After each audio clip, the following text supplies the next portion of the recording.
Hello, my name is Cindy Burnett, and I am the host of the Thoughts from a Page podcast, which is now a member of the Evergreen Podcasts Network. Each episode, I interview authors about their latest works. For more book recommendations, check out my earlier episodes and my website, thoughtsfromapage.com, and follow me on Facebook and Instagram at Thoughts From A Page. While it is always free to listen to my podcast, I do incur a lot of costs and have set up a PayPal link on my site for anyone who is willing and able to help contribute to the podcast, and the link is in my show notes. I am so grateful for your support and have commissioned a bookmark that I will send out to anyone who donates more than $10. Thank you so much in advance. Today, I am interviewing Elizabeth Barnhill. Elizabeth is the adult book buyer for the independent bookstore in Waco, Texas called Fabled Bookshop and Café. She graduated from Baylor University and worked for 20 years as a speech pathologist before turning her lifelong passion of reading and books into her dream job when Fabled opened in 2019. Elizabeth spends her days reading as many upcoming releases as possible and hosting events at Fabled. You can find her on Bookstagram at Waco Reads. After this interview, my daughter Emily and I went to Waco to visit Fabled. I walked the shelves of the bookstore with Elizabeth and found some great titles to add to my ever-growing stack of books to read. Elizabeth is also going to join me periodically on the show to talk books, which I'm super excited about. I hope you enjoy our conversation. Welcome, Elizabeth. How are you today? I'm doing great. Thank you for having me on your wonderful podcast. Well, I'm so excited that you're here. I've heard the best things about the Fabled Bookshop and Café in Waco, and I thought it might be fun to talk to a bookseller this time instead of an author. So I really appreciate your agreeing to come on. I'm honored to be here. Thank you. Well, why don't we start out with you telling me a little bit about Fabled Bookshop and Café? All right. We are a local independent bookstore in downtown Waco, Texas. We are, I guess, about 2 blocks away from the Magnolia Silos. So we do have a lot of out-of-town people who are Chip and Joanna Gaines fans. And we are run by 2 wonderful women, Allison Frenzel and Kimberly Batson. Both of them have English degrees, and their other interests really have made a fabulous bookstore experience. One of them is a small business owner, and the other one has a degree, well, the English degree, but also a background in marketing and photography. All of our beautiful photographs on social media are the ones Allison has taken. And we opened up in August of 2019. And so we have now been open longer during the pandemic than before the pandemic. We just feel like we're so blessed because about 2 days after we were forced to shut down was when we had planned our online shop. So that launched right when our in-store guests could no longer come into the store, which was such a blessing. And our owners kind of had this idea to do indoorsy boxes. So we actually would get ideas of what people wanted and pick books out for them. And we kind of ran it almost like a Meals on Wheels service around town, bringing books to people's doors and also all over the country. So we were hoping to do several hundred boxes and did nearly 2,000 boxes when it was all said and done. So we just are so thankful to our community, again, locally and throughout the entire country, who wanted to make sure we would stay open. And we are, and are not just surviving, but we're really thriving. 2,000 boxes. That's amazing. Yes. That was a lot of books. You're like, it's amazing. And it was a lot of work. But that's fabulous because, I work at Murder by the Book in non-pandemic times part-time, and I just always understood how important it was to buy at independent bookstores. But once I started working at one, I really understood. You want those places to stay in business. And that's my favorite thing to do when we travel, is to go into the local independent bookstore and just hear what they have to say there and learn about local writers, but also just what they're currently recommending. So you don't want to lose that. And it's wonderful that there are stores opening and able to stay open in this kind of environment. Absolutely. And I think people know these days. I think through social media, all of our favorite small businesses, not just bookstores, really reached out to the public and said, if you want us to be around next year, you need to please support us. Don't just buy everything, through big box stores or whatever. And I do think people have rallied because everyone loves their own small businesses in their towns. But no, I'm the same way. I have been an independent bookstore fanatic for as long as I can remember. And even before Fabled opened, I would call my favorite independent bookstores around the country and buy my books that way, because I know those booksellers know me and they know they're looking out for the books that they know that I would love. And I have really enjoyed doing that with my own customers. I'll read a book and instantly I'm text messaging or emailing my customers. You need to read this book. Matches perfectly with your taste. You just don't get that on Amazon or other stores. So I'm thankful for the public who seems to really get that. I agree. And I think that the messaging has gotten a lot stronger and probably even the last decade, but the last 5 years about how important it is on the book front and the difference the personalized attention makes. And I feel like that's why a lot of these bookstores are doing well, is because people understand that and they love the service you're describing. Well, and I also appreciate authors. I think authors know the importance of independent bookstores. And during these times, we have been doing a lot of book clubs. And every author I have reached out to join us for a book event, they say, absolutely. They want to support us as well, because it's sort of a symbiotic relationship. We try to scratch each other's backs. But yeah, I'm appreciative of authors as well who want us to stay in business. Well, I think they get it. So say you really like Kristen Hanna's books and she has the Four Winds coming out this year. It's in her best interest to come and talk to you all and talk to your crowd, because she knows you'll then be hand selling it to every single person you know versus an algorithm on Amazon just hoping her book pops up. Mm-hmm. Right. And we've sold a lot of her books, The Four Winds. And what I'll say is, if you really loved The Four Winds, that's a fabulous fiction. Why don't you read the narrative nonfiction, The Worst Hard Time by Timothy Egan? That's the actual story, the nonfiction story of the Dust Bowl. And it gives you even a deeper understanding and appreciation for Kristen Hanna's book. I like that. You can sort of just flow out from one book, and by the time you're done, you've suggested and sold 10 books. You're right. The nature of the business. Yes, exactly. Well, how did you get started working at Fabled? This is a really funny story. I'm a speech pathologist. I have no training in the literary world other than just being a lifelong reader.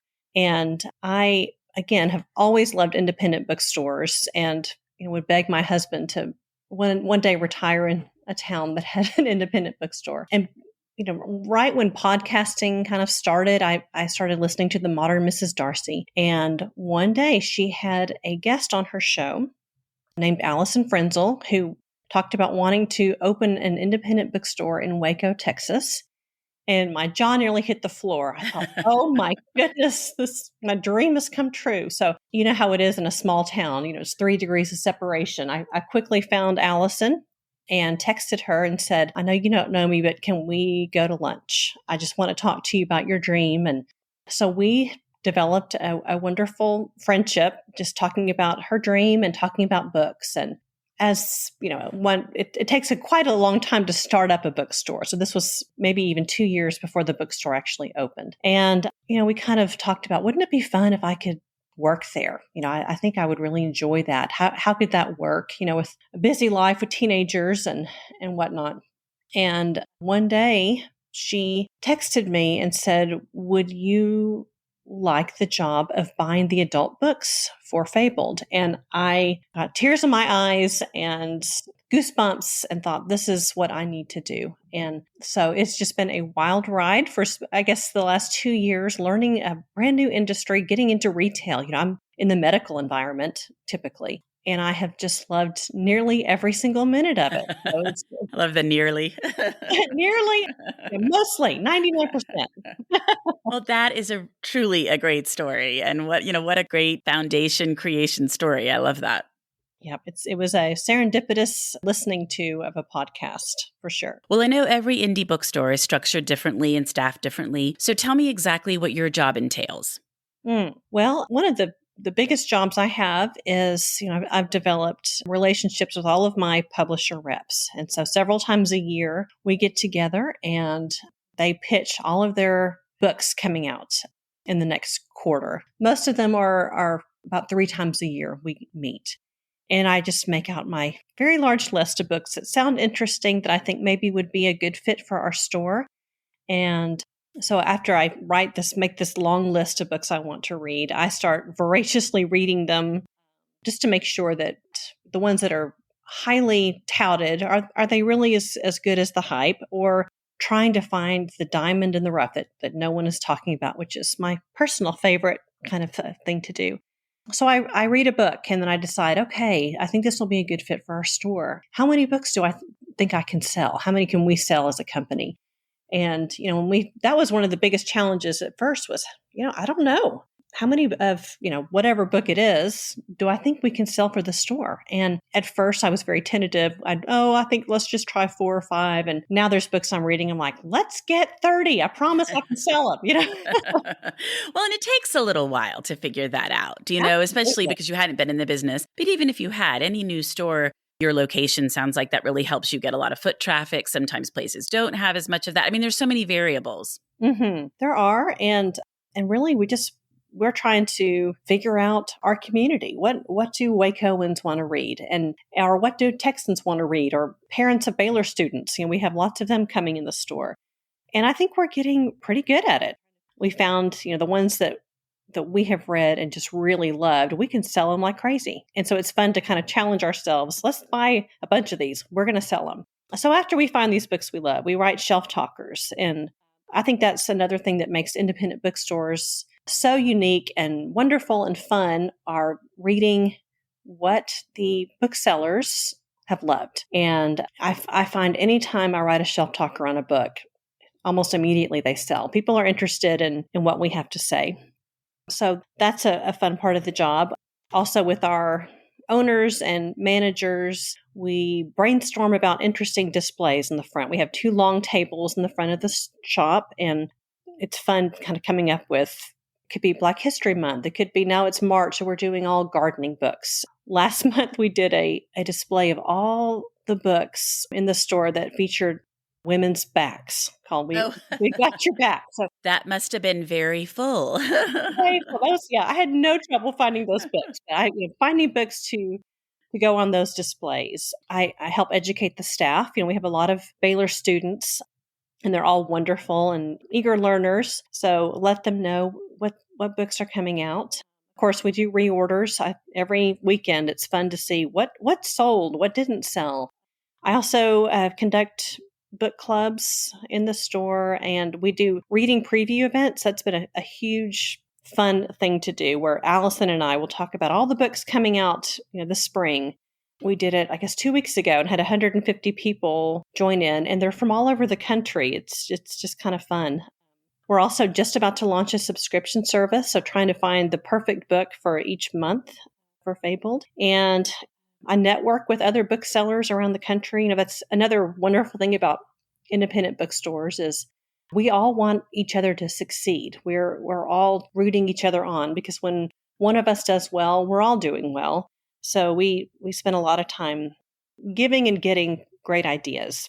Another thing I do is free appointments for anyone who wants to just walk the store with me. So you can look on Fabled's website, and our children's book buyer, who is phenomenal, has a master's degree in children's literature, and me will you sign up for a time for an appointment, and we can meet at the store and just walk around. And you can tell me specifically what books you really love, and I can find books that you've never heard of before that you just can't believe you've lived without. That's the coolest thing. What a great idea. Okay, so when I head your way to get to see Fabled in person, that's what I'm signing up for. Oh, absolutely. I love to talk to people about books and meeting new people. And, I got that idea. I'm friends with Stephanie Crow, who was a bookseller in Fairhope, Alabama, Page and Palette. And anytime I would go to the beach, I would let her know, and we would just walk the shelves together. And it was one of my favorite things to do. So that's one of my truly favorite things to do at the store. So please sign up.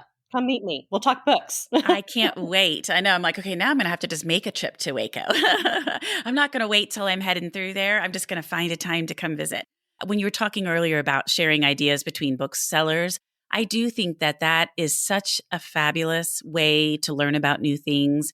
And every store does operate differently, but you can incorporate neat ideas in your store and then, vice versa for them. And I think that's really happened in the last year with people moving online so much and trying to figure out how to hold these events and what appeals to people and reaching more people and all of it. I just think it's very nice that it's so collaborative. I agree.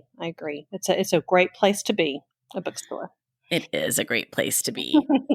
Well, so back on the ordering. So you find a book you love and you're like, okay, we can sell 30 of it. But do you have a minimum? So say you have kind of those standard books, maybe the next in a series, or just, an author that sells well, but maybe it isn't your very favorite book, but you liked it. Do you have like, we're going to get 4 of every book we bring in, or does it truly vary by every single title? Oh, it is so varied. Wow.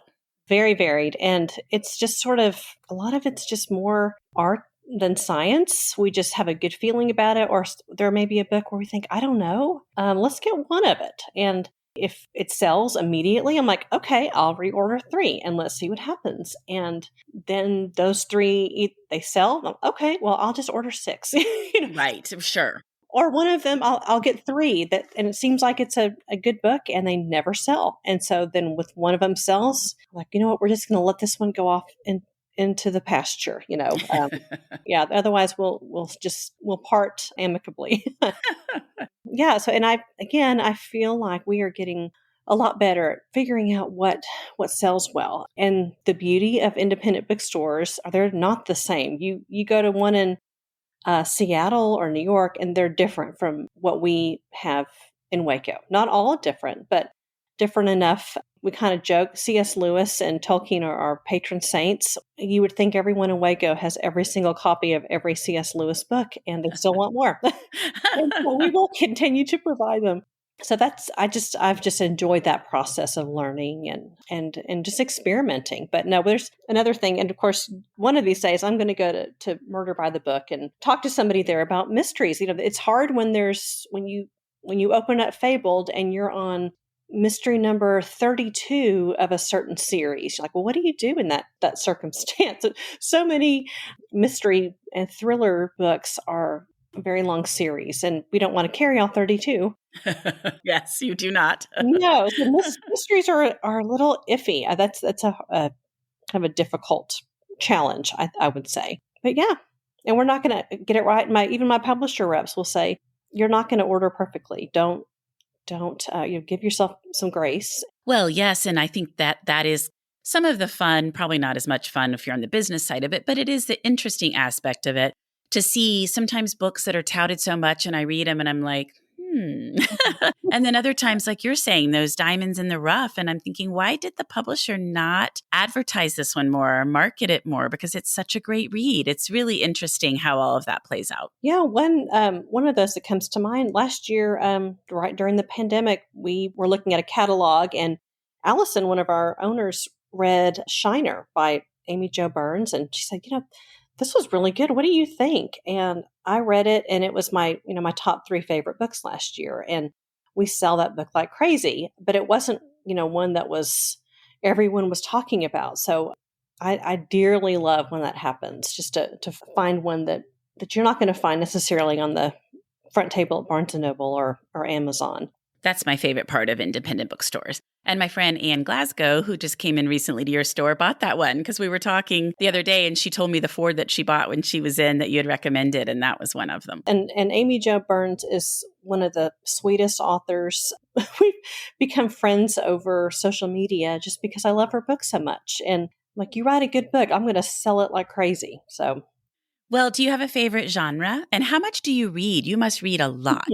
I do read a lot. And I think I've been blessed with the ability to read very quickly. And I also hone that skill because I use it all the time. I don't know. I think last year I read about 120 books. So maybe that's fairly normal for a book buyer, but I also have 3 children and a very busy life. So I try to find the time to read when I can. But the beautiful thing about getting older is, I read over 100 books every year, and that just starts to stack up when you're in your mid-40s.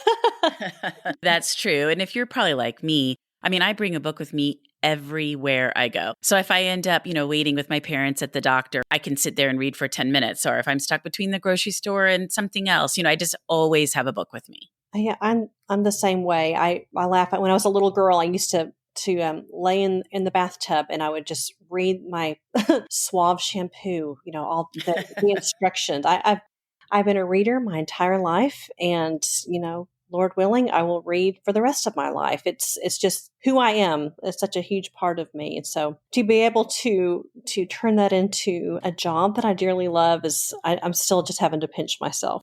That's what I say every day. The fact that I'm able to just do something related to my very favorite passion all the time is just a true gift. That's right. Well, what about favorite genre?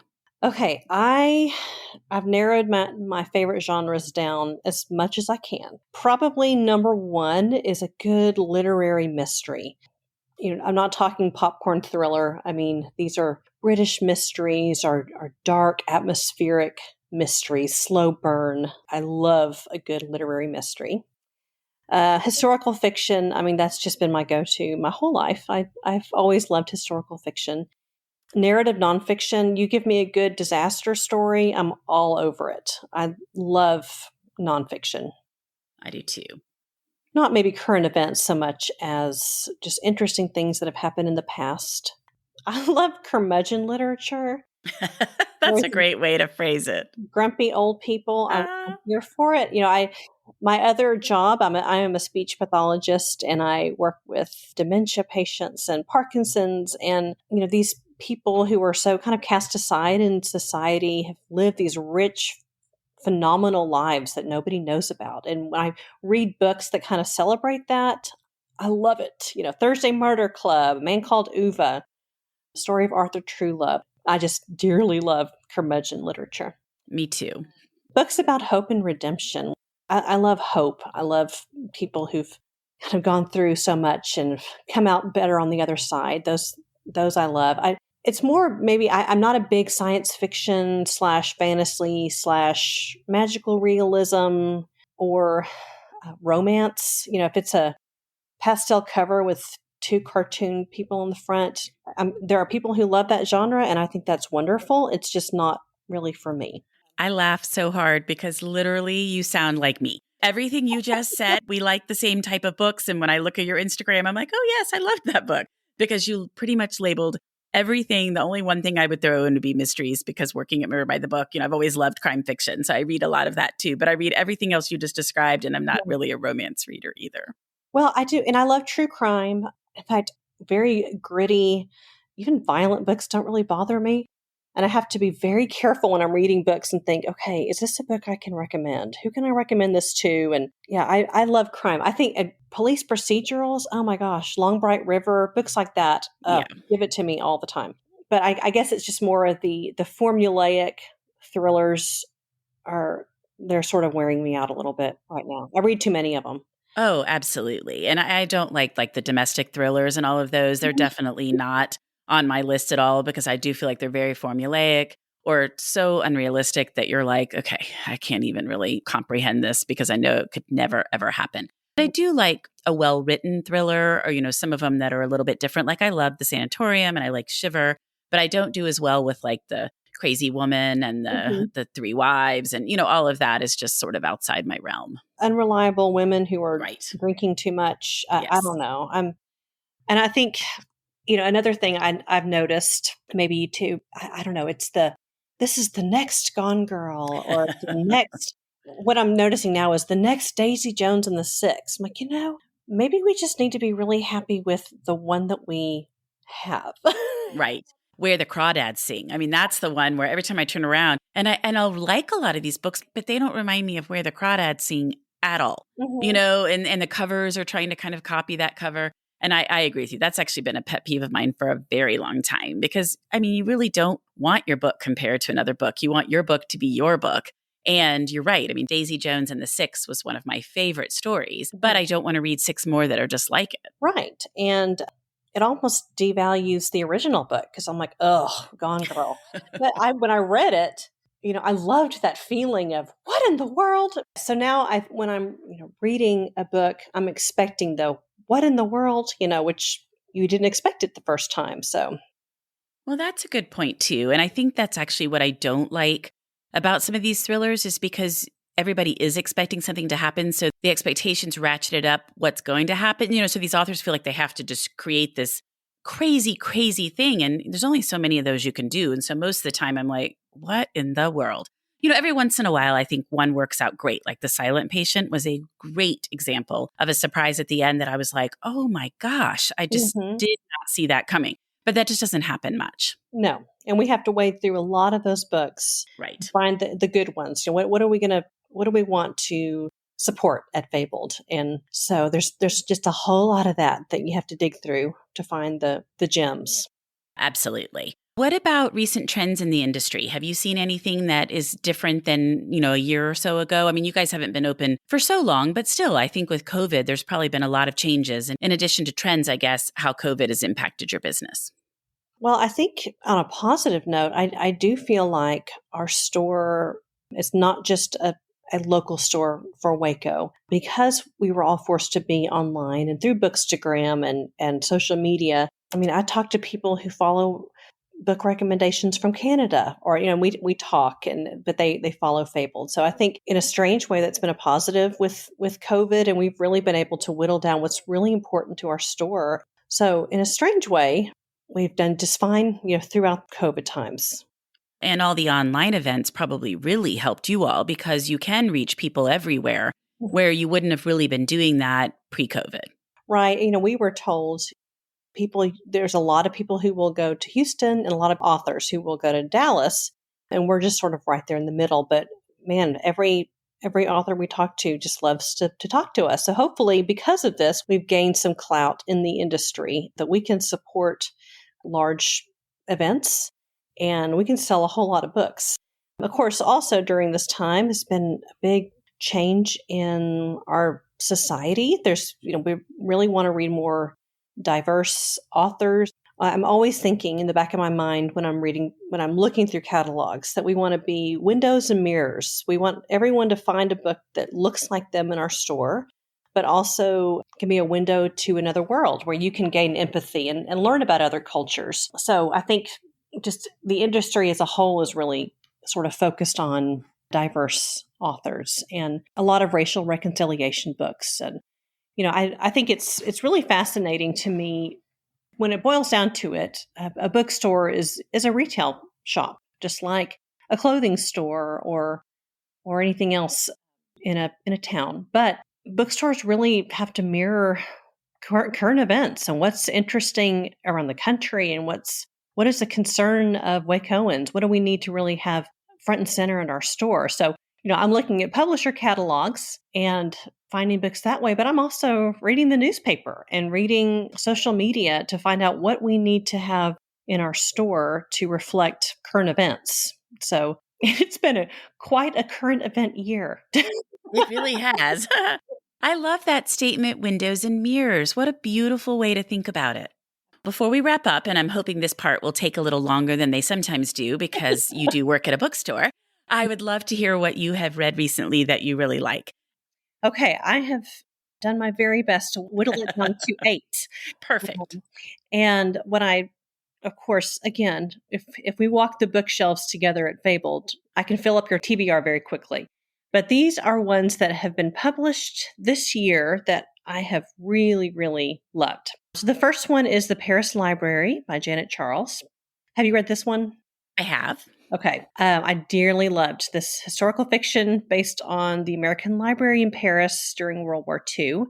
Janet Charles, the author, actually worked at the library, and you can just tell by the book how the amount of research she did on the librarians of the American Library and how they bravely kept the library open during the Nazi occupation. One of the librarians there was Odile. She later married an American paratrooper and moved to Montana. So the book has 2 timelines, one during the war and one in present day, which actually I think it was maybe in the 80s or 90s. There's kind of that 80s and 90s nostalgia that I love. She's sort of a grandmother figure to her next door neighbor, Lily. And I just dearly loved the characters. I loved how it just seems like a very smart historical fiction. Fabled actually is choosing this one for our April book club. I try to put it in as many hands as possible. This is a great one. Okay, so that's sort of a nod to my historical fiction love. Now, this is my literary mystery love, which is We Begin at the End by Chris Whitaker. I cannot wait to read that. They just reached out to me and are sending me a copy, and I've been seeing it everywhere. And it just sounds phenomenal. Oh my goodness. This will be a top 5 of the year for me, I think. And when I read it, it was just in the catalog. And it's been fun to kind of see it slowly snowball into this thing. It's definitely one of those diamonds in the rough stories, I think. Yes, yes. It's the latest Where the Crawdads Sing. Yeah, exactly. There you go. But this is a slow burn mystery, heartbreaking family drama. And the main character is maybe the spunkiest, toughest teenage girl in literature. So one of the main characters is Walk. He is a broken cop in coastal California who is haunted by a tragedy from his youth. They kind of talk about that in the first chapter. And his neighbor is Duchess Day Radley, and she's a 13-year-old who is also indirectly affected by that same tragedy. And it's hard not to root for Duchess. She's kind of been dealt a horrible hand in life. She takes care of her mother, who is addicted to drugs, and kind of really becomes the default parent to her younger brother. Anyway, during the story, there is a murder that takes place, and Duchess Day Radley is in peril. And this little girl cusses like a sailor. If you don't like cussing, you might want to not read the book. I just loved the story. It reminded me kind of a Jane Harper novel. I had Allison, one of the owners, read it, and she thought it kind of read like Winter's Bone. So it's a tough read, but I just loved it. Right in my wheelhouse. I keep hearing that over and over and over again. And I'm a huge fan of Jane Harper, too. I've read all 4 of her books. I love them. She's one of my favorites. But I just have heard this over and over again on this Chris Whitaker book. I can't wait to read it. Oh, yes. You will love it. Okay, next one. This one just actually released today. And that's Raft of Stars by Andrew Graff. This is a debut novel, and I love supporting debut novelists. This one is sort of a coming-of-age novel of 2 little boys. Their names are Fish and Bread. And I read this several months ago, but they commit a crime at the beginning of the novel and just feel like they need to flee to the wilderness. So the town is just so concerned about where these boys are, and they're trying to find them, in the wilderness. And it's very Stand By Me vibes.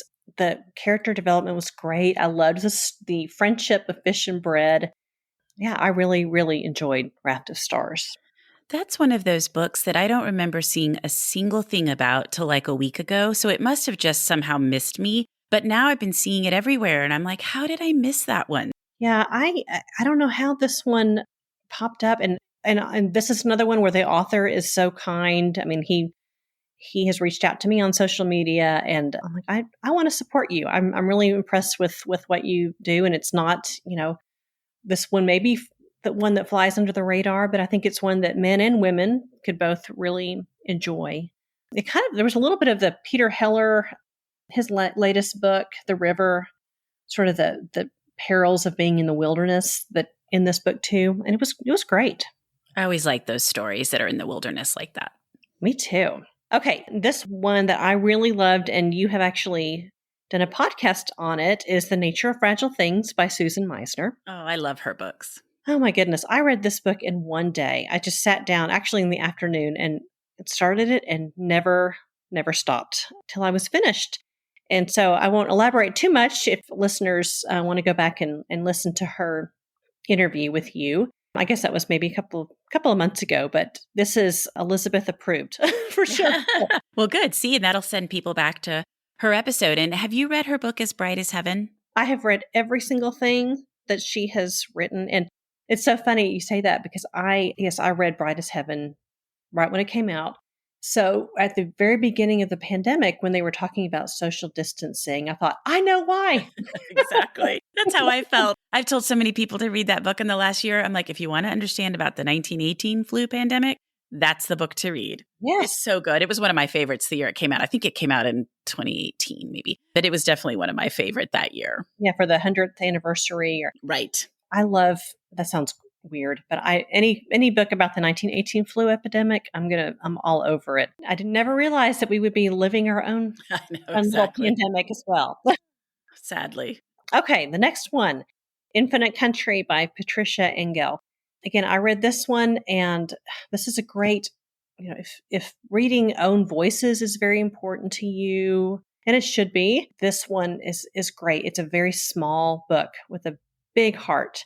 I loved the characters and felt empathy for their immigration plight. This was a family of Colombians who wound up being separated. Half of them were in America, half of them had to stay in Colombia. And I don't know, I loved how it was written. And, I had tears in the end. I'm not typically one who tears up in books, but this one kind of got to me. And another one, I loved it when I read it. And now all of a sudden I think it was a Reese pick this month. I was just going to say that. I think it's a Reese pick this month. Mm-hmm. But I loved it before it became a book club book, and it is worthy of the hype. A lot of these books, some of them are not worthy of the hype. This one is. Okay, good. Okay, next one, The Sunflower Sisters by Martha Hall Kelly. I have that galley, but I haven't gotten to it yet, but it looks really good. Yeah, I read her first book, The Lilac Girls, and I actually did not read the second one. But she's written a trilogy of a woman named Caroline Faraday, who was an American philanthropist who helped girls be released from Ravensbrück concentration camp. So that was Lilac Girls. And then her next book, and I don't have it. I'm trying to think of something about roses. Is it Lost Roses? Okay. That is about Caroline's mother and what she did during World War I. And this book is, and I mean, these are real people. It's kind of a stunning story, actually. Their ancestor, Georgiana Woolsey, was a nurse during the Civil War, and the book has pictures of the family in it. And I love a good Civil War era historical fiction, and I really, really enjoyed this one. It was a great way to wrap up the trilogy and just a great historical fiction. Does it stand on its own okay? Because I didn't read The Lilac Girls because it just sounded too grim. I don't do grim very well. Mm-hmm. And then I didn't read The Lost Roses because I knew they were connected. But can this one be kind of read on its own? Yes. Okay. And I did not read the second one. That's right. You said that. Yeah. It's almost, that book came out right when we were kind of ramping up Fabled. I just thought, I didn't have time to read it.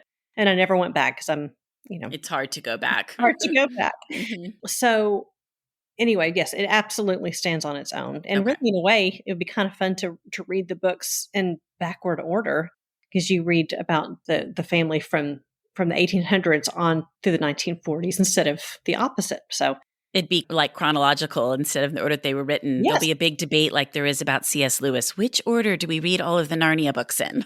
So it stands on its own, and it's a great historical fiction. All right, the next one. This one is When the Stars Go Dark by Paula McLain. I cannot wait to read this. I cannot tell you how much I loved this book. And, I have read her historical fiction, and so this was a departure, but she wrote in the beginning of the book that she's always loved the kind of mystery thriller genre and thought, I wonder if I can do that. And she did, and she did a really good job. And McLain's gotten a lot of press recently. She was the victim of childhood sexual assault, and she speaks openly about that and kind of writes a little bit about that in this book. So a broken cop, a woman, leaves her life behind to find peace in the woods she loved as a child in California. And she winds up in the middle of a missing child investigation. This is set in the early 1990s in California, which was kind of rife with missing children investigations. So the story of this the missing girl parallels the story of Polly Klaas. Do you remember that story of Polly Klaas? I remember the name. Why am I blanking on what happened? Is that she was like taken out of her home, out of her bedroom? Yes. She had a slumber party at her house, and somebody came and took her. Right. Yes. It was a horrific story.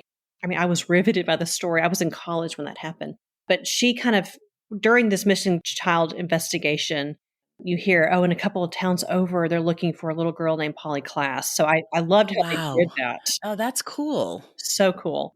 I loved how she described the scenery. I loved the plot. Loved the characters. I thought the writing was gorgeous. I mean, she's a phenomenal writer. I highly recommend this one. It was 5 stars. I loved it. Good. Well, I'll move that one up my list too. I'm going to be very busy reading after we talk. Oh, good. Doing my job. Right, exactly. But yeah, I am always thinking, okay, what are going to be my top books of the year? And that's for sure going to be on there. I keep a running list because I try to get to 10 or 12 by the end of the year. So I keep a running list, and obviously it changes as the year goes on. I mean, some stay from the very beginning and some make their way off and some make their way on, but it's kind of a good way for me to constantly be thinking, okay, like which ones really should be at the top. Yeah, I really loved it. And, one of the challenges of my job is I read this book and I really don't have a whole lot of feedback from other people. I'm like, I really hope everyone loves this book as much as I do. So it'll be interesting to see, how that plays out and if people enjoy it as much as I did. Okay, last one. And this is specifically for you. Kitchen Front. Did you read this one? I have actually reviewed it for Book Reporter. So her first book, The Chilbury Ladies Choir, I think that's it, is one of my all-time favorite books. I still recommend it to people all the time. And so I was very excited to see that she had this one coming out, and I really enjoyed it. Oh, good. Well, I guess I had heard you liked Miss Graham's Cold War cookbook. Oh, I did. Yes, that was a great one. So such a great one. Definitely that was in my top 10 of last year. Yeah. Oh, good. Well, I kind of feel like if people like that book, they would like this one too. And I say this is a great book to give for Mother's Day for maybe your baby boomer mother. When I read it, I thought all my aunts and mother would love this book. So just kind of stick that in the back of your head for Mother's Day. I loved the way she brought in all of those really old recipes that I think Nell was her name, found in the basement, and then the kind of things that you couldn't even find anymore, and they were having to scavenge in the garden. And I just thought it was a very creative story. Yeah, I thought of it as a mixture of Downton Abbey, a Food Network show, and Steel Magnolias. Exactly. That's a perfect way to look at it. Yeah, I had to narrow it down to 8. And you're like, I'll give you the other 10 that didn't make the list. That's right. Well, Elizabeth, this has been so much fun. Thank you for joining me in the Thoughts from a Page podcast today. Oh, thank you for having me. I always love talking books with anybody and really have enjoyed talking books with you. Thank you so much for listening to my podcast. If you like this episode, and I hope you did, please follow me on Instagram at Thoughts from a Page. Tell all of your friends about the podcast and rate it or subscribe to it wherever you listen to your podcasts. I would really appreciate it. If you're ever in or near Waco, I highly recommend stopping by Fabled Bookshop and Café. It's just an absolutely fabulous bookstore. Thanks again, and I hope you'll tune in next time. Coming up on 5 Minute News, I'm Anthony Davis. You might think it's partisan because maybe it's critical of one side or the other, but it's not, it's just the truth. And I think that's also something that's kind of unusual for Americans listening to the radio or to podcasts, because the news landscape in the States has been so partisan for so many decades. So 5 Minute News is verified, truthful, independent, unbiased, and essential world news daily.